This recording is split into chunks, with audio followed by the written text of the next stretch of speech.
Got it. All right. Do you want me to drive or are you driving? I am driving. Okay. All right. Well, this is another one of our chats where we get very excited to be with you guys. And as is clear, I'd rather sit and hang out and chat with you all than I would talk about anything else. But today it is one of our favorite topics, mine especially, is talking about what do we do with teams.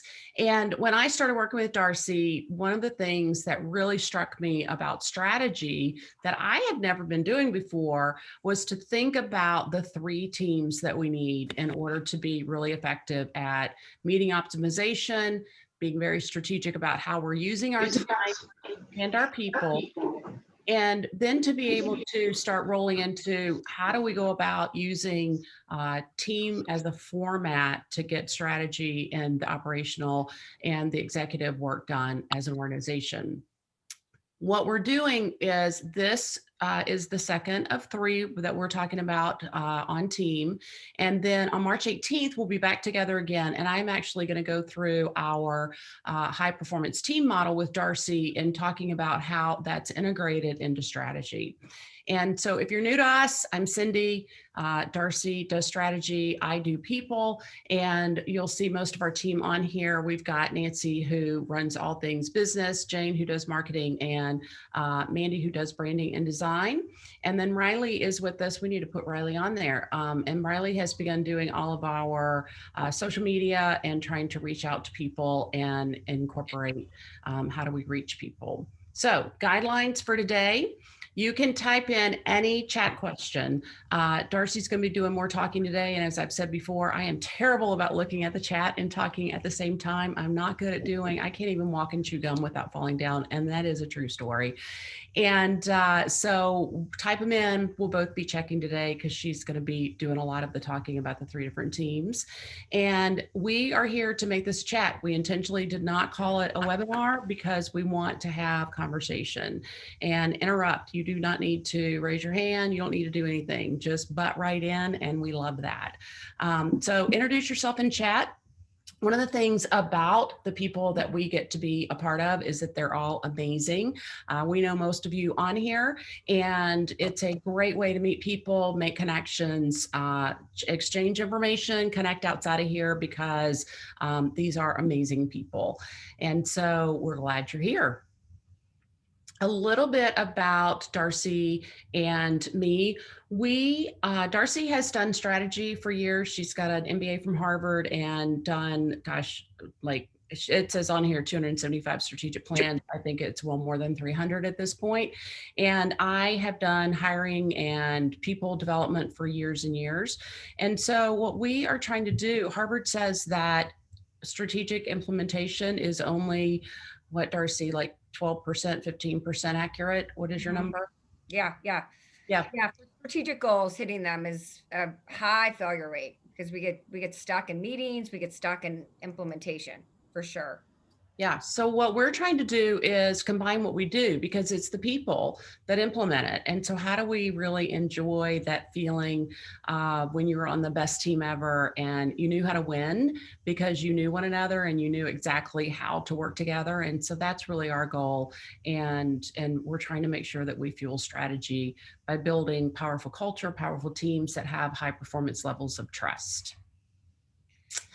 So, Alex is on here. He's a company with Precision Pro Golf that we just took through. We're super excited, but we did Berkman's with them and leadership training and strategy. So Alex, we're going to have you no, I'm kidding. We're going to have you walk through our model. No, but we're super glad to have our clients that have been through this too. So feel free to add in any of your wisdom or share it in the chat as well. Yep. So this is we do healthy leadership with winning strategies and high performance teams. And we know exactly how to get this wheel spinning and implement. And then it rolls over to our next slide, which is being able to really train you on what strategy in motion is. What are the 4 components that help you put a strategy together? And this really incorporates everything from A to Z, what's going on in the industry, what's going on with your clients, what's going on with your competitors, and then what's going on with your people. And that becomes a part of the implementation and strategic management. And then how do you build a high performance team? And this model works across all functions and it helps you impact culture. So today, what we want to do is start with a couple of poll questions, Darce. Yeah. And first of all, just so you know, we always share our presentations. So we'll follow up with an email and send you a PDF of this. So if you're interested in it, we will do that. Even if you're not interested in it, we still like to share everything with you. So feel free to delete our email, but we're big sharers. So here's my first question for you as soon as I get this going here. How, on average, how many meetings do you have a week? So think about your week, virtual, hybrid, I was just with someone at lunch. She said she spent the entire day yesterday in meetings. She just got promoted. And it is pretty amazing to me how much time we're spending in meetings. So let's just see what people we've got, folks coming in, and give you a few more minutes. How many, and I'll give you kind of statistics in the next slide once we just poll the group. All right, maybe one more minute. I think we're good. So let me share the results. Can you see that? Everyone see the results? Yep. Is everyone seeing it? Cindy? Yes. Perfect. So on average, in statistics, we're in meetings between 10 and 15 times. That's what industry standard says. So think about that. A day, I mean, you have 15 meetings a day. That's 3, or 15 meetings a week. That's 3 a day, a significant amount of time. So let me ask you this next question about meetings. So the next question is, what % of your meetings do you believe are productive? So let me get to my next poll, productivity. So if you think about those 10, I can see a few of you might be smiling. Unproductive, I'm sorry, unproductive. What % of your meetings are unproductive? So if you think of the 10 or 15 meetings that you go to in a week, would you say it's a good use of your time or a bad use of your time? I'm actually asking in the negative. So what % is a bad use of your time? Actually, this is pretty good. All right, a few of you, that's good. We're going to make sure this is a good use of your time, by the way. So perfect. Show the results. So, if you can see that on average, it's 75% of meetings are unproductive. That's what I've looked into a couple of different sources. And that's why we're going to talk today. How do we make meetings, which we know are such a huge part of life, but how do we make them more productive? And we're going to really talk about the 3 critical ones, but that is a significant amount of time, potentially half of our time in meetings that aren't productive. So one more poll question, and then we'll see how much this group really is connected to the average in the world here. What is the number one reason on average your meetings are unproductive? So no agenda, not prepared, people in the room, not the right people or too many people, no follow-up, no discussion, conflict. Whew. I sent or put on LinkedIn a Freakonomics podcast recently. Jane helped me with that. It's a great one. If you haven't, you can go to our post on Stretch or on mine about why meetings in general aren't productive. So a couple of you are weighing in on this. This is a great one. So why? I'm going to give you 2 more minutes to weigh in. Thank you. And the poll, we're going and we're launching. So no follow-up, lack of accountability. We hear that all the time. This one down here, this no discussion or conflict is one that, when you're having a meeting, one of the main goals of a meeting is to have conflict. Is if you all agreed with the decision before you came in, I mean, it's really not very helpful. but it's hard to have conflict if we don't have agendas or we aren't really prepared. So we don't really know what we're talking about. And a lot of times it's really just not the right people in the room. So let me share with you just a few what I think are interesting results. We did a little bit of research on this. And what we found, and I'll share the statistics, is that lots of our companies, when we come in, have what we call a leadership stew. They probably have too many people in too many meetings, and they're not very productive. So we call it the leadership stew because it might be 8 to 10, maybe it's 5 that are meeting weekly, but not really moving through the motions. Rarely, in our case, there might not be prepared agendas. There's not clear roles on who has the notes and follow up. The other piece that doesn't often happen in a meeting is we don't really know what decision we're making. And so we call it kind of leadership stew. And we think it's just kind of like trying to figure out how to pick up all these sticks. So for us, what we're trying, and Alex is one of our folks, and actually I've a couple of different clients on, one is Stober Drives. I saw Amy and Adam join in, but we're trying to really get you thinking about your meeting as who are your main folks that manage resources, your executive group, and they have a role, they have clear functions. Get rid of barriers, manage resources, and make sure our organization's running effectively. And then we're going to talk to you today about separating strategy, which is long-term planning, some gray area, from operations, which is running the business. And this is a functional responsibility: marketing, sales, operations, finance, HR, getting together weekly, monthly, reviewing results, keeping the organization running well, and then separating our strategic conversations. So this team doesn't really get bogged down. And this team, most of the time, the strategic team is smaller, and it's really spending time on those longer term, those gray areas, and really integrating with the run the business, but really kind of keeping our strategy alive. And in this case, we're going to talk about having a planning team that's a little bit different, and then having priority teams, which are also a key part of the process. So in our mind, and what, there's probably 5 teams that we just talked about: the executive team, which is your president and the key folks that sort of run the organization. This group has its own charter. The strategic team, responsible to change the business.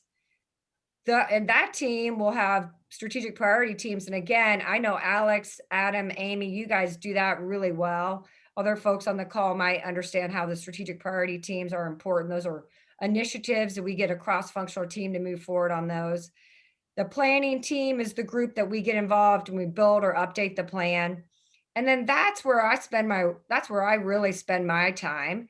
And then what's critical when you're changing the business is that you have a run the business operation, key KPIs, and functional teams that are making sure the business is healthy and operating well every day.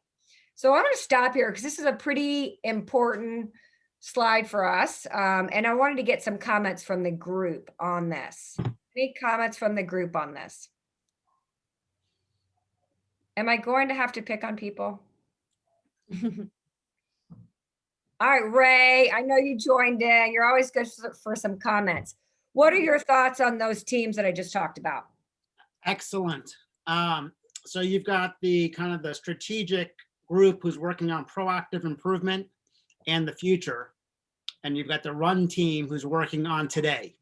Yep. So one team's job is to make sure that today's promises to our current customers with our current products is executed flawlessly, operational excellence. Whereas the strategic team is focusing on creating the new future, So you got Amazon, you got a group who's working on the books. Well, guess what? They have to execute that while they're developing, the drone system to be able to deliver it to our home. So being able to not, confuse the organization is very important. So can I pick on either Alex, Amy, or Adam? 3 A's, all very smart people. Could you guys talk about that a little bit? Alex, you're sort of right in the middle of it. Yeah, you can pick on me, I guess, for this one. I know this is kind of one of the biggest things that we've been working on. Our past, we've grown quick enough that everybody still feels like we're need to be involved in every part of the business, and that's kind of been our big issue. So yeah, having these breakdowns really helps. One helps focus. Two helps. We talked earlier about the meetings that are just super unproductive. Well, that's because we have 20 people in a meeting that only needs 3 people to talk, going between. Everybody else is just kind of there to listen. So we've just recently kind of pulled apart a strategic team that can kind of focus on the future stuff while the rest of the business is still running, which has been hugely important to us. Yeah, it's a huge part to scaling. So Alex is with an organization that's grown very quickly and is going to double again. So for them to scale, they need this to happen, or you can't scale. I mean, that's just the reality. Adam or Amy, you guys want to say anything? And Amy, congratulations. Thank you.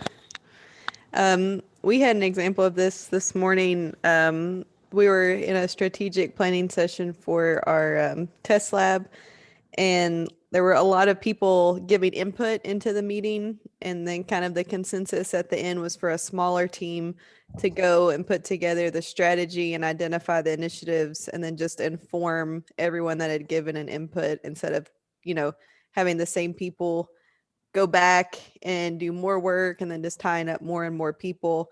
Letting the people that really are more familiar take all the input and take it to make a plan, which is the best thing, because you're not going to have people disengaging because they're just tied up in endless meetings. That's exactly right. I mean, both of you guys hit it. It's the right people in the meeting that really are appropriate and relevant, and not always everyone that we just need to know about it, because there's other ways to transfer information, and it doesn't have to be in the meeting. It can be with notes coming after. Anyone else want to add any of their thoughts on just this meeting structure? We'll talk more about this meeting structure, but I'm just curious on if there's any other thoughts on the meeting structure.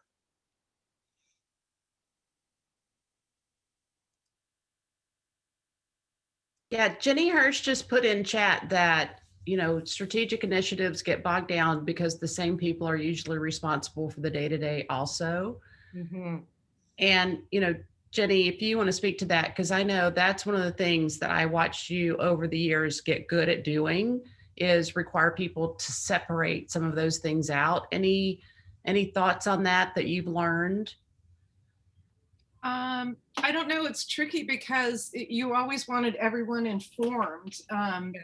Also, so and you were trying to pull people up in management positions also, so that was like an honor to be invited to one of these things. But then you would get all these people, and you'd have they need to run out for an emergency, and then again, everybody would agree to these strategic initiatives, and then they'd come back and say they were, that the day-to-day took over. So it was tough to wrangle that in, because the business, it draws people in so much. So that whole analogy about working on the drone while the packages are being delivered is really a great analogy that I think is really hard in a small business, because you're just into everything, and people have a hard time pulling their fingers out of everything. Yeah. That's a really, that's a great one. Everyone wants to be in a meeting, but then they complain about being in the meeting. That's like my favorite comment. When we go, we'll show you kind of how we build a strategic planning team. We always spend a lot more time building that team, and we kind of give it a lot of thought. And then there's 5 people that don't have time but really want to be in it, and if we don't ask them, but they don't have any time, and so it's just never ending conversation about trust. You got to trust the group and then have a good communication process. But it is sort of the famous I want to be in there but don't have time to be in there. Great. All right, so let's just spend some time on meetings, because I think this is funny. So average number of meetings a week for everybody is 15. And by the way, that has gone up 10% since we've moved to virtual, which is the next slide. Overall, overall, people believe 70% of their time is wasted on productive meetings. So, part of it is they don't know why they're there. Part of it, they don't know what they're going to discuss at all. And then this one right here, I really like the top activities. And I actually put Freakonomics, the podcast, and then I put this website where I got a lot of this information from. This is my favorite comment. Top activities selected that people would rather do than to attend a bad meeting. Go to the dentist, at a family dinner, watch C-SPAN in a waiting room, and call the cable company. Those are the things that people would rather do than be in an unproductive meeting. I mean, that was so funny. If you guys haven't seen some of the things on calling the cable company, that's painful. And then they said, this was also kind of funny. The top reasons selected as the best way to get them excited about attending a meeting is, one, for them to have an agenda. And then to see that it's well planned, that they have trust that the meeting is going to end on time, start on time, have follow-up. I mean, people want to be part of those. And this is my favorite one. The exception is for younger generation, if you say there's a free lunch, that also helps. So I just think those things are funny. We always like to add some humor in these things. Cindy, you want to cover this one? Yes. So when we start talking about why do we need team leadership, I just finished writing an article for the American Management Association talking about this and what is happening for us in a culture. For a long time, the buzzword was these darn millennials and, they're changing how we do things. And then it's COVID. It's changed how we're doing things and we're seeing more remote and hybrid work. But in reality, I think what we're seeing is that there's a long economic pattern of people going back to the recession and even before that. I mean, at my age, I saw when the Proctors of the world began doing massive cutbacks and layoffs. And then we had the recession and we found out that so many companies that had promised a pension or a fabulous 401k couldn't deliver, including some of our state agencies. And if we think about the impact of that on the last couple of generations, they haven't seen where you go put in and have the golden handcuffs and stay at a company for forever. I mean, my grandmother passed away and still had L&N Railroad pension plan, and she was in her 90s. And my grandfather had not worked for L&N since he was in his late 50s. And those times are gone. So we think about the experience of, the kids today, they didn't see the 911 or 9/11 happen. They didn't see the towers come down. So we often put things on a generation when really we just have to look at what is the experience and the perspective that has led us to where we are. And where we are right now is people want more flexibility and freedom. Student loans are another story behind that. So when we start, we covered some of this last time when we met. When we start looking at how people want to get their work done now, we've definitely seen kind of a U shape where it hasn't come all the way back up, but people were thrilled to be able to get to work from home. Some people, we covered all those statistics last time. Grab that chat if you haven't seen it. But now we're watching where people are excited to get back to work, but they still want flexibility. We've gotten a taste for freedom, and I don't think that taste for freedom is necessarily going to go away. That's where teamwork comes in. If I can't see you and do your work and see you do your work, then I don't know how to give you feedback because I'm not there watching you all the time.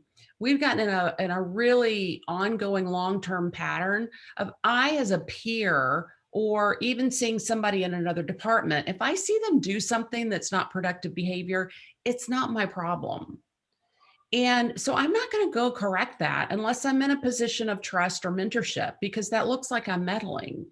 And we can't begin to even think that one manager is going to be able to develop leaders and develop staff and team members because we aren't going to have a clear vision of what they're doing, a clear eyesight, line sight of what they're doing.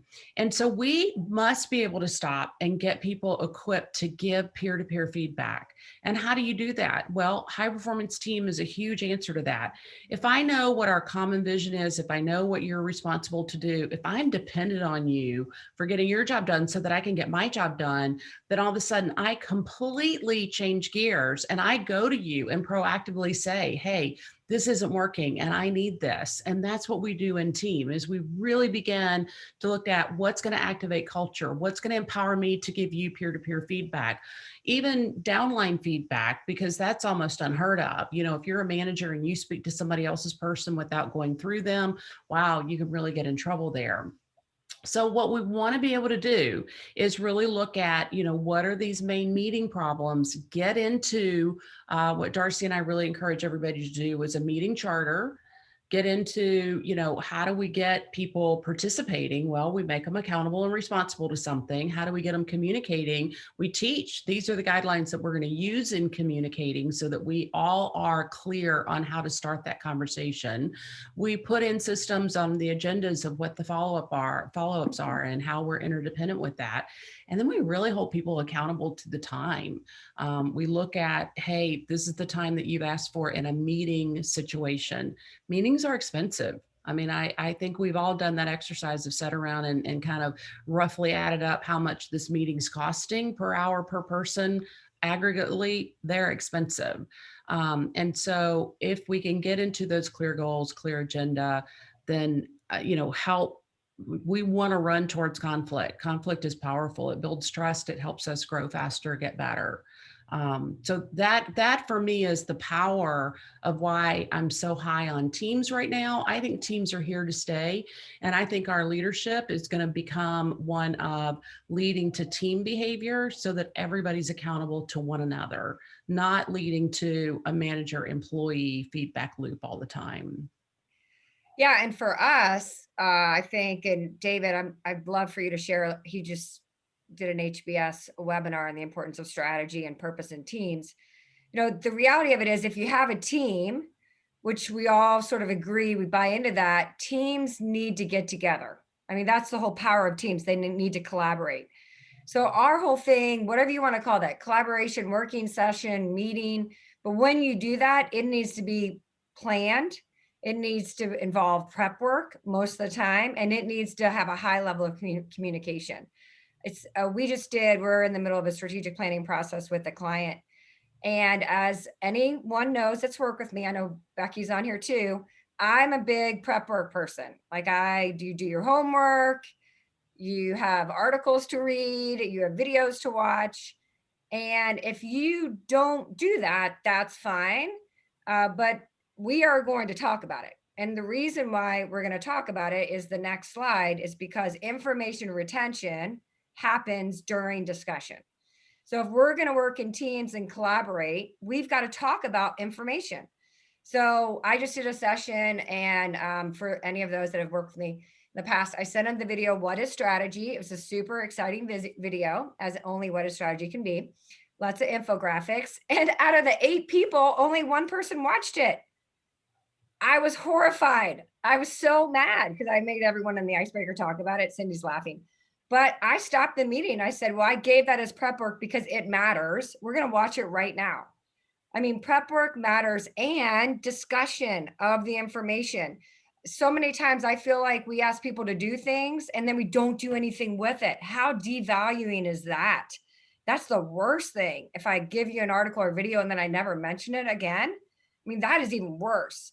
So for me, you know, this whole conversation is about what should we be talking about together to make all of us smarter? You know, and that's what teams do, diversity of teams, diversity of thought.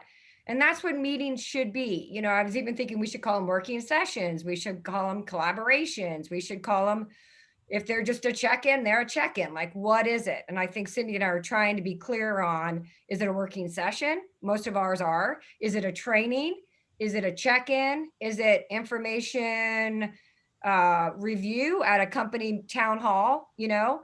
But naming your meeting is probably another important part. But, you know, I just wanted to talk about, this is how information is retained. And I didn't make this up, nothing, I'm not that smart.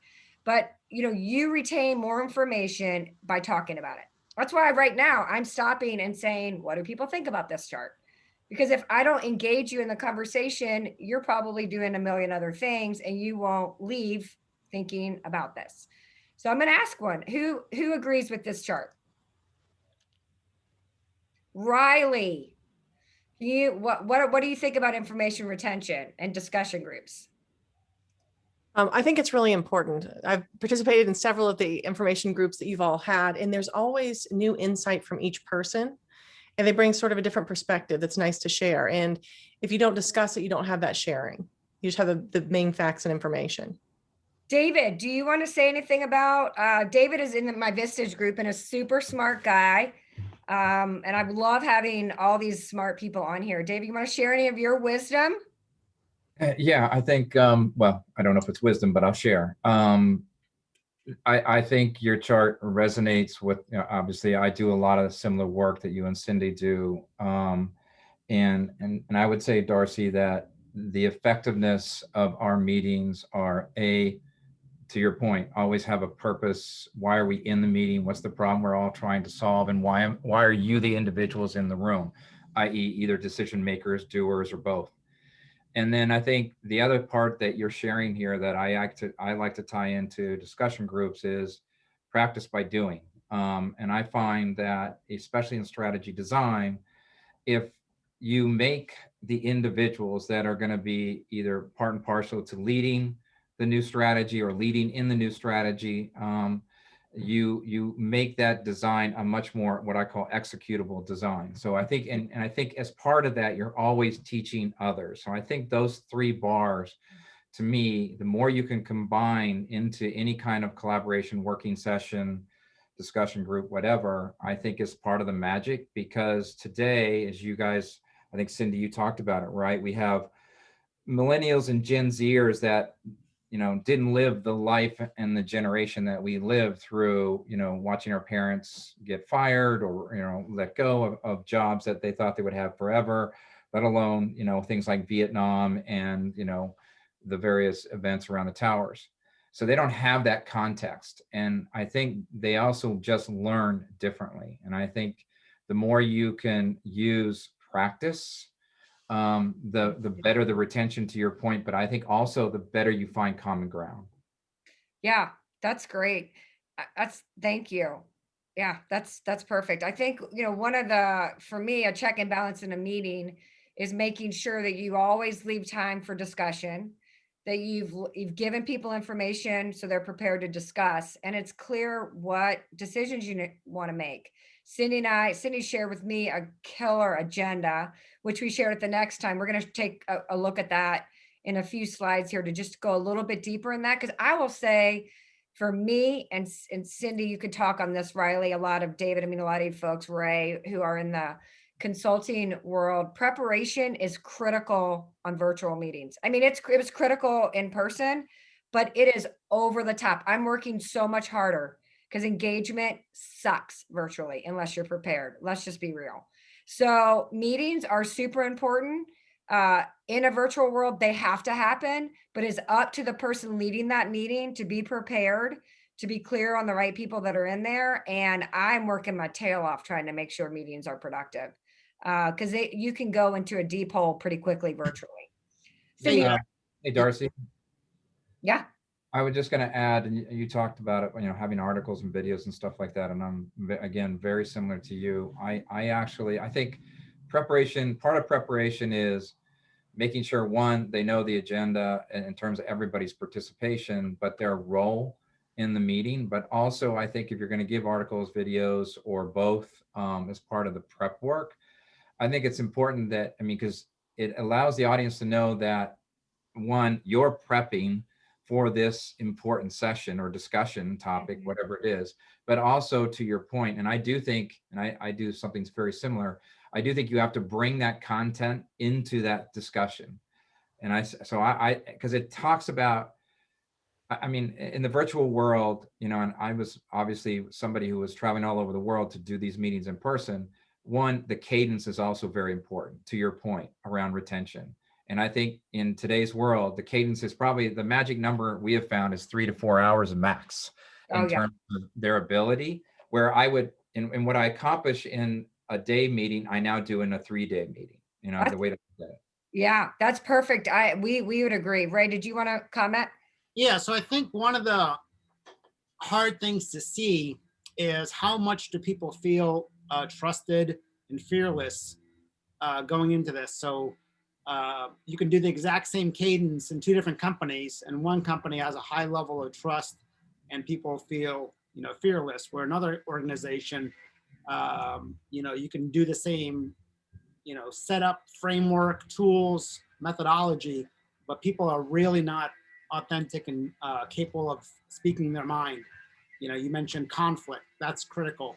I remember last year or a couple of years ago, 2 years ago, when I shared some information on purpose to the executive team of a client, and I watched the two leaders of the company look for blame. So I'm like, well, why would anybody bring you bad news then if you're going to react that way?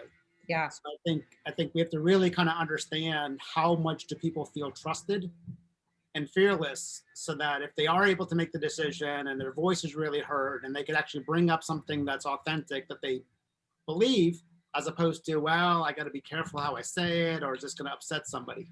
Yeah, Ray, I think that ties right in. And Stephanie, I saw your question in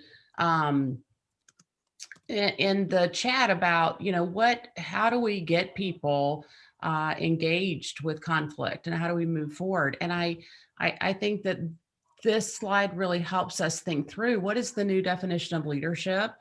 And we really have to go back to, it is influencing the movement of a group of people. You can lead an individual, but until you can harness the power of a group, it's very hard to do that. And that goes back to, our basic model of, you have to understand yourself and the differences of people. And you have to understand what people are going to do under change and stress, because any type of change is going to cause some level of stress. It can be small, it can be large, but it's going to cause stress. That's what change does. And then how do you inspire people? What is the power of that inspiration? And, conflict for me is something that is the key benchmark to getting to trust. If you come at me with conflict that isn't in a method and a model that my brain can comprehend that I'm still safe, then I'm probably going to start kicking in adrenaline and I'm going to fight back. Well, once I kick into that adrenaline's our stupid chemical. It's there to fight, flight, or freeze. It is not there to help you think into the minutiae of detail of how we get through this at this moment. And that's where Darcy and I really believe in teaching levels of communication. That's part of our team model, is what are the things that are going to activate your culture, so that I can start into a conversation without activating your defense mechanism. And I can follow a scientific method to process through that. And then I'm able to do, this movement from, I don't need to come and direct your work. I need to coach. You've laid out what you want to accomplish, so I can come along shoulder to shoulder and coach.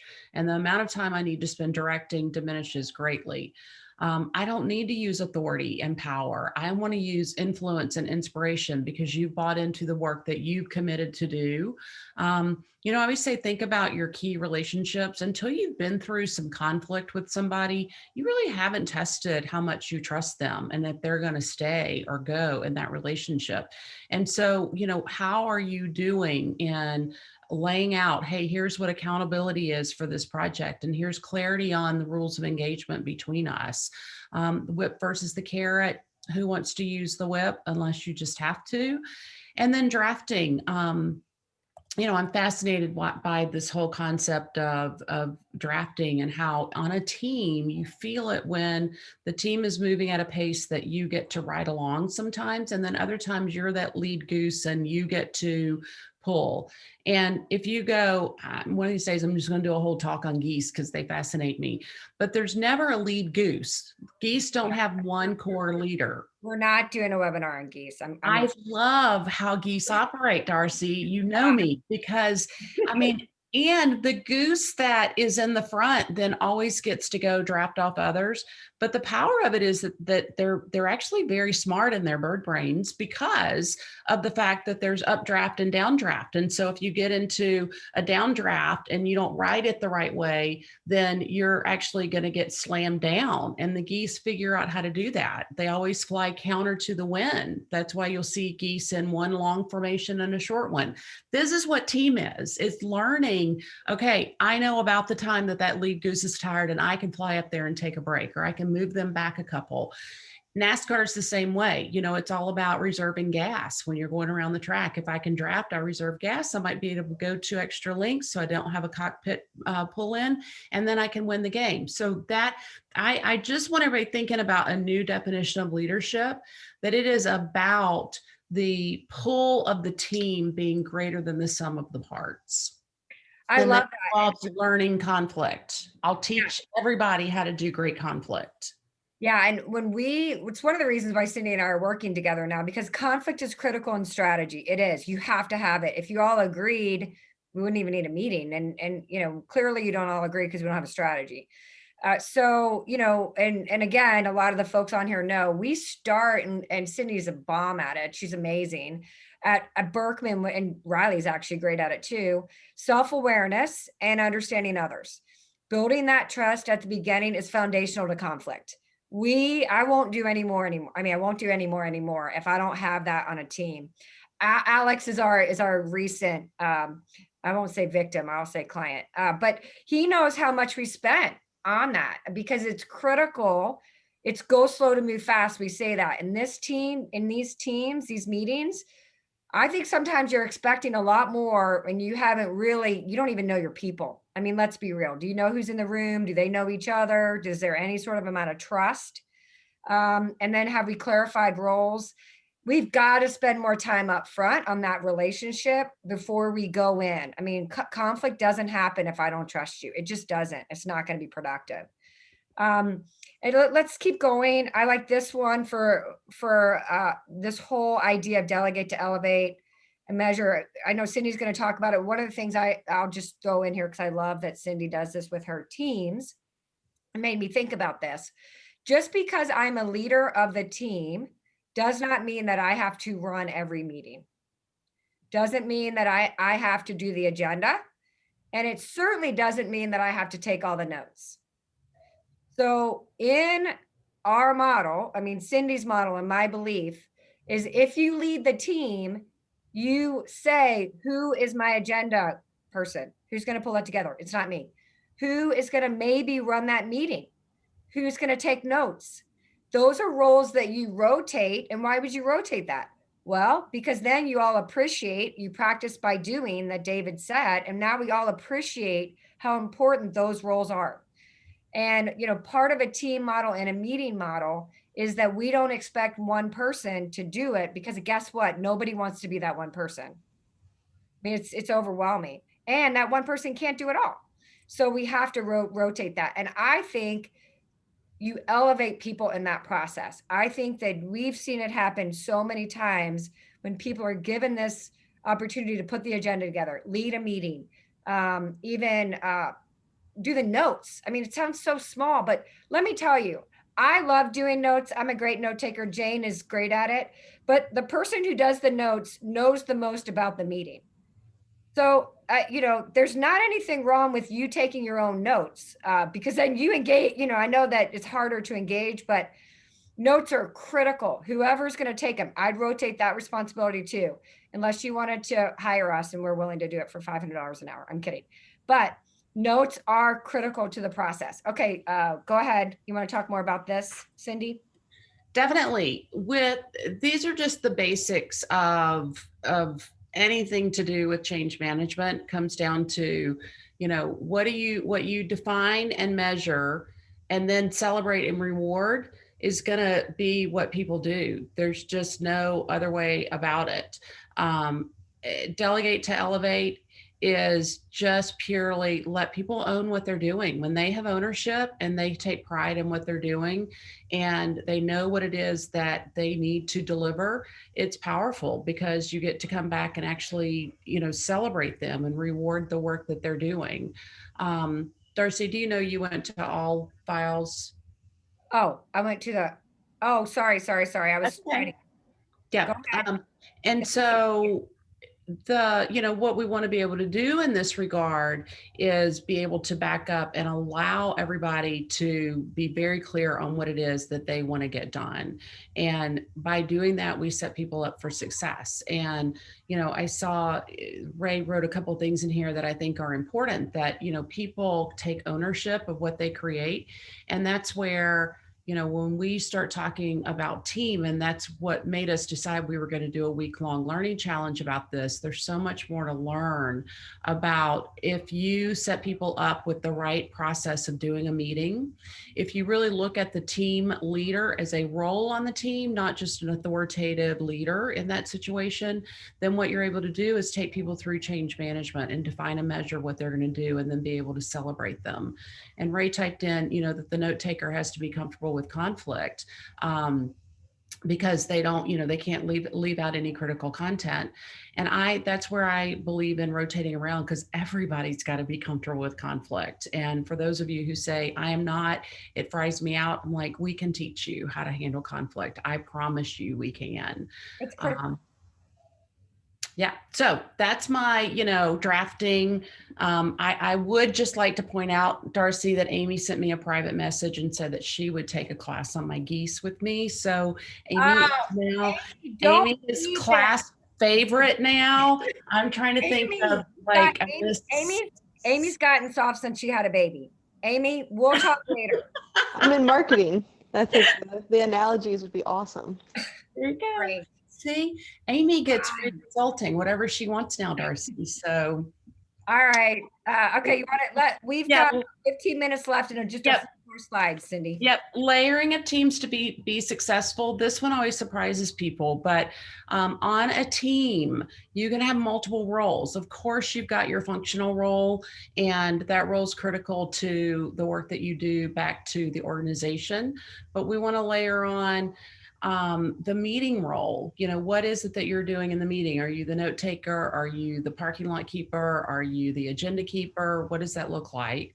And then I really believe in a knowledge role. Most of us have a certain level of expertise that doesn't necessarily come with just our functional role. I'm always amazed at, the things that people know that are very helpful. Like usually there's a person in the room who's a guru on the iPhone, and we can all learn something new on the iPhone. Sorry to you guys who are not, but they're just those things that we can learn from people. And then I really believe, again, Alex can speak to this because we just finished this up with them, but we went around the room with Alex's team and asked, what are the things that people are experts on?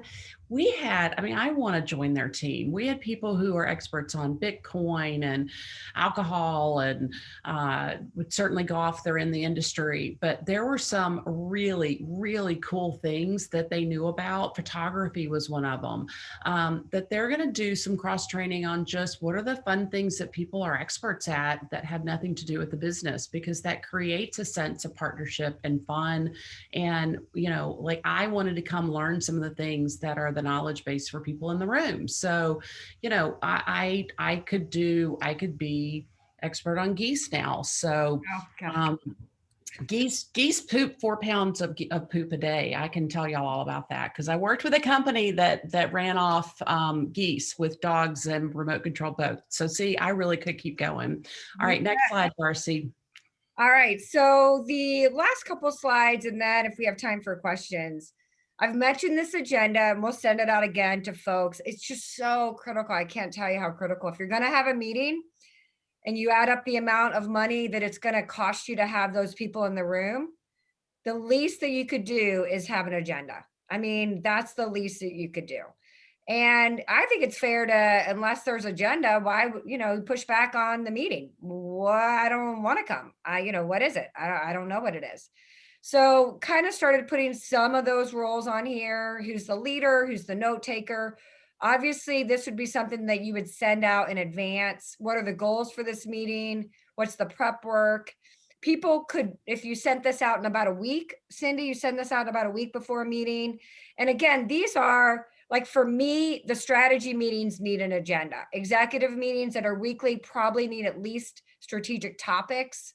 And then run the business probably has a standing meeting, except for issues that get brought up. I mean, the run the business is certainly more department updates and then some issues that we need to talk about. But what you want to know, or what are the issues that we need to talk about? And then how important is it? Is there pre-reading required? How much time do you want? And then where are we in the process? First review, discussion, follow-up, or decision needed. This is just a very, I mean, I love this tool that Cindy put together, and I just think it's critical, and would say, and Ray's good. Ray's company owns the Run, Improve, Grow. So, I mean, he's got some great comments on what the run the business. But someone needs to make sure that we're clear on what we need to talk about, what went well, and I would say what issues are there. So, my point here is I believe all of these meetings, 5 of them need an agenda, deserve an agenda, and it's up to someone to pull it together. And again, we will email that to you. We just recently put this together. And again, I know all of you in a different place when it comes to strategy, but since it's near and dear to our heart, people always ask us who should be on the team. And I'll separate who should be on the planning team versus who should be on that ongoing strategic team that meets monthly. Someone actually asked a question on how often people should be meeting about strategy. And of course, for me, I say all the time, but at least the priority team should be meeting once a month. The strategic team as a group should be meeting monthly. And you as a member of the organization should be getting an update either monthly or quarterly. And that can happen in lots of different channels. But that's kind of my, ideal situation.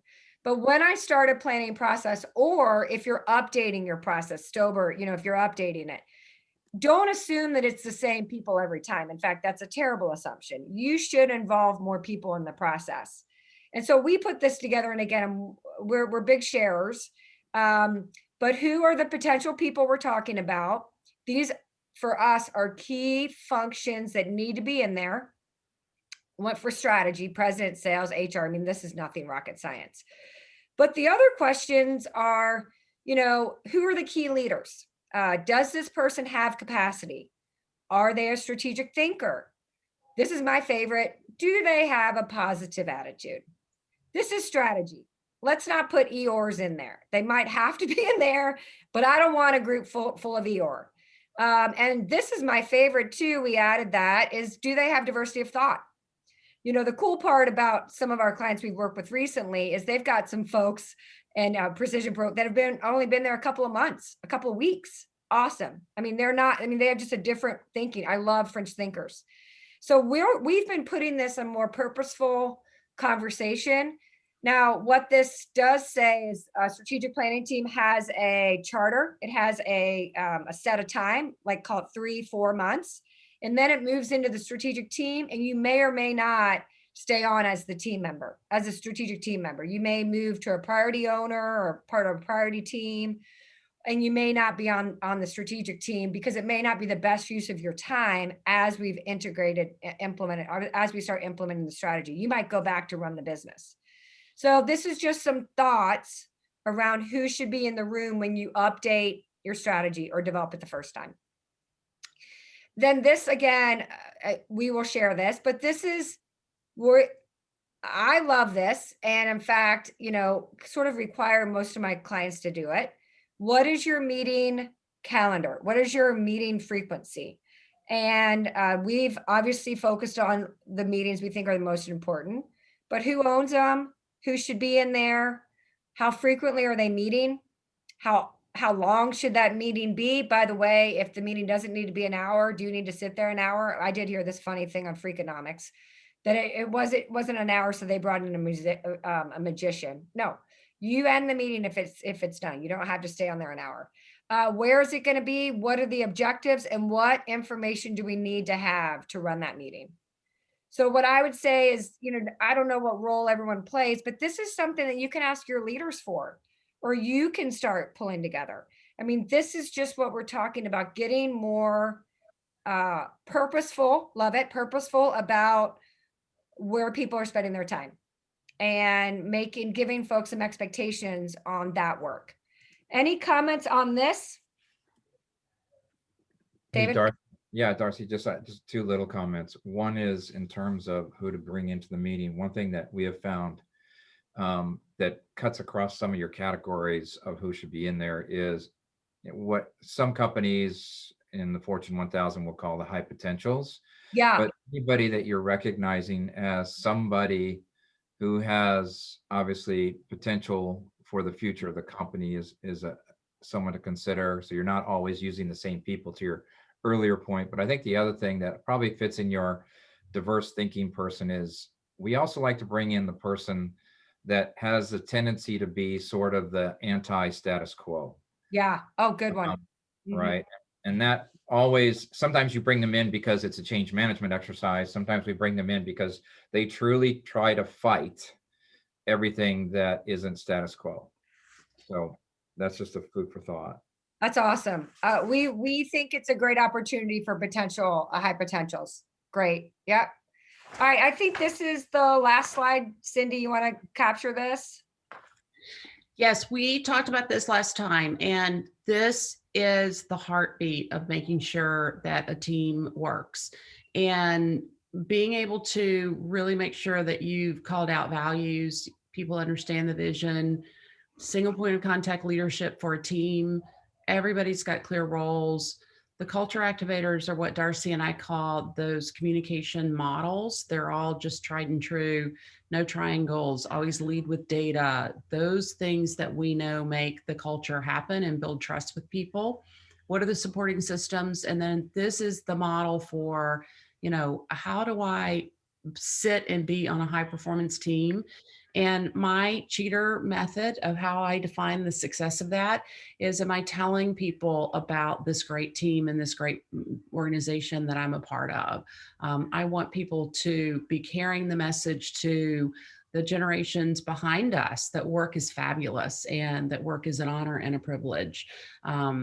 If you were on here early, I just was talking about, I was on a mission trip in Jamaica last week, and they're shut down because of the tourism industry not coming through there. And it's sad. I mean, the hunger is tremendous, and the lack of resources is stunning. And I just always go back to, we talk about in America that we have privilege, but the ability to work and enjoy the work that we do, to me, is the ultimate privilege of being alive. And for those of us who are leading people, creating those spaces is something that I'll just keep fighting for all the time, that we get to love work and we get to have more so we can do more and make an impact in the world. And I think working through strategy and high performance teams and being a healthy leader is really at the core of our ability to do that. And so as we inspire and motivate, we want to coach, we want to give the whole team accountability. We certainly want to encourage and affirm. We want to remove obstacles for our people and give them opportunity, continuously cast vision. The vision buckets always half empty, and give them connection. We know that these are the reasons that people hire or come back and stay and produce at companies. And so next time we're together, Darcy and I are going to talk about how do you put that team model together. And then after that, March for an hour a day, March 22nd through 26th, we're going to meet and go through. There'll be workshops or worksheets for you to do. It's $47 for the week, just so we know who's coming and how to prep for it. But we're really excited because I really firmly believe that this is the future for how we're going to lead and develop people and retain people and get the most out of people. Woo, gosh, that hour flew by. So we will share with you, as we always do, the presentation and a couple of key tools. And then we're always available. Cindy and I will hang out if you guys have questions.